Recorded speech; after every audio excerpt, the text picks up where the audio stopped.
লাচিত আছিল আহোম ৰাজ্যৰ নৱমজন বৰফুকন। 1671 চনতেই তেখেতে অসমীয়া সেনাৰ দ্বাৰা বিশাল মোগল সৈন্যবাহিনী পৰাজিত কৰি অসমৰ পৰা আঁতৰাই পঠিয়াইছিল। শৰাইঘাটৰ যুদ্ধত লাচিতে দেখুওৱা বিক্ৰমৰ ফলস্বৰূপে অসমৰ বুৰঞ্জীত তেখেতৰ নাম জিলিকি আছে।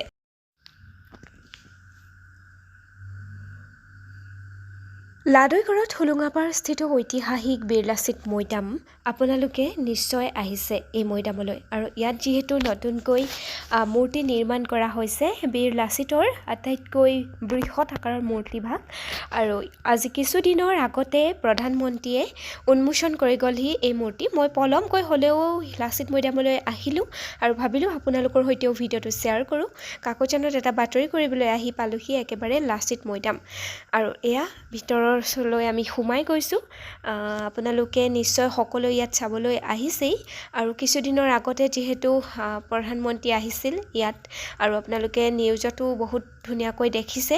এয়া আগৰ পুৰণা ঠাইখিনি, পুৰণা ইয়াত এনেকৈ আছিলে, আৰু এতিয়া যিহেতু সম্পূৰ্ণ হোৱা নাই, ইয়াতে মিউজিয়ামো আছে। সম্পূৰ্ণ হোৱা নাই গোটেই প্ৰকল্পটো, এতিয়াও নিৰ্মাণ কৰিয়ে আছে। কেৱল মূৰ্তিভাগে সম্পূৰ্ণ হৈছে আৰু বাকীখিনি কাম হৈ আছে। বাকীখিনি কাম এতিয়াও নিৰ্মীয়মান অৱস্থাত আছে, আৰু আমি তাকে গৈ পালোঁগৈ লাচিত মৈদাম। ভাবিলোঁ আপোনালোকৰ সৈতে ভিডিঅ'টো শ্বেয়াৰ কৰোঁ, আৰু নিশ্চয় আপোনালোক যদি অহা নাই এতিয়াও আহিব পাৰিব। হয়তো 2025 চনৰ মানলৈ সম্পূৰ্ণ হ'ব এই মূৰ্তিভাগ। ইতিমধ্যে সম্পূৰ্ণ হ'ল, আৰু গোটেই প্ৰকল্পটো সম্পূৰ্ণ হৈ উঠিবলৈ অলপমান সময় লাগিব। আৰু এয়া একদম ধুনীয়া এটা পৰিৱেশৰ মাজেৰে আমি সোমাই গ'লোঁ লাচিত মৈদামলৈ। মাজতে খুব মানুহ আহিছিলে বাৰু এয়া উন্মোচন কৰাৰ পিছতে। আজি মানুহ ইমান তেনেকৈ নাই, 2-এজন আহিছে। এয়া লাচিত মৈদাম, আৰু ধুনীয়াকৈ ৰাখিছে। এয়া হৈছে মূৰ্তিভাগ, আটাইতকৈ বৃহৎ আকাৰৰ। কিমান ধুনীয়া লাগিছে আপোনালোকে চাওকচোন। সঁচাকৈ বীৰজনাৰ এনেকৈ দেখি পিনি ভাল লাগি গৈছে। তাৰপিছত আমি দুজনী গৈছিলোঁ, আৰু ইয়াতে অকণমান ভিডিঅ' ফটো কিবাকিবি কৰিলোঁ, আৰু তাৰপিছত আমি তাৰ পৰা ওলাই আহিলোঁ, আৰু এনেকৈ ভিডিঅ' অলপ ল'লোঁ আপোনালোকৰ বাবে। আপোনালোকে যাতে যদি ইয়ালৈ অহা নাই তেন্তে ভিডিঅ'ৰ মাধ্যমেদি আপোনালোকে যাতে চাব পাৰিব। হয়তো বহুতে ইতিমধ্যে ভিডিঅ'ত চাইছেই, তথাপিতো ময়ো অলপ ভিডিঅ' বোলো দি দিওঁ। ওচৰতে দেখিলোঁ গছ কেইজোপামান, তাতো অকণমান বোলো ভিডিঅ' কৰি নিওঁ। লাচিত বৰফুকনৰ বিষয়ে নিশ্চয় সকলোৱে কিতাপত পঢ়িবলৈ পাইছেই, বাতৰি কাকতত পাইছে, গতিকে মই ভিডিঅ'টোত বৰ বিশেষ কিবা ক'বলৈ নাযাওঁ। মই মাত্ৰ ঠাইখিনিহে অকণমান আপোনালোকক দেখুৱালোঁ।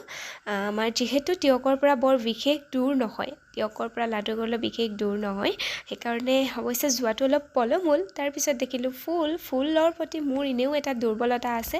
ফুল দেখি একেবাৰে ভিডিঅ' কৰিহে আনিলোঁ। মোৰ ঘৰতো এনেকুৱা অলপমান ফুল আছে, আৰু ইয়াতো ইমান ধুনীয়াকৈ মানে ফুলখিনি আছে, বৰ ধুনীয়া লাগিছে। বিভিন্ন ৰঙৰ ফুলবিলাক ইয়াত আছে, আৰু এয়া বাহিৰৰ গেটখন। তাৰপিছত আমি ওলাই আহিলোঁ, মানে এইটো যে দেখিলে চাইনবোৰ্ডখন, এইটোৱে সম্পূৰ্ণ হ'ব প্ৰকল্পটো।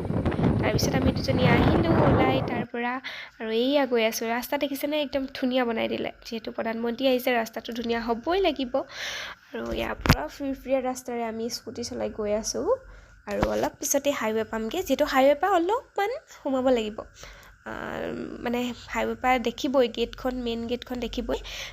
শিৱসাগৰ ফালৰ পৰা আহিলে লাদৈগড় থানাখন পাৰ হৈ, আৰু যোৰহাট ফালৰ পৰা আহিলে থানা পোৱাৰ আগত আপোনালোকে দেখিবই। আৰু এইফালে গেটখনে সোমাই আৰু গৈ থাকিব, আৰু গৈ আৰু মূৰ্তি দেখিবই দূৰৰ পৰা। তাৰপিছত গৈ একদম জেগা পাই যাবগৈ। আৰু এইয়া আমি ট্ৰেফিক জামত ফচিলোহি আহি পিনি টিয়কত। ইমান জাম, মানে এতিয়া এই দুপৰীয়া ৰাস্তা বনাইছে, এনেই খবৰ নাথাকে।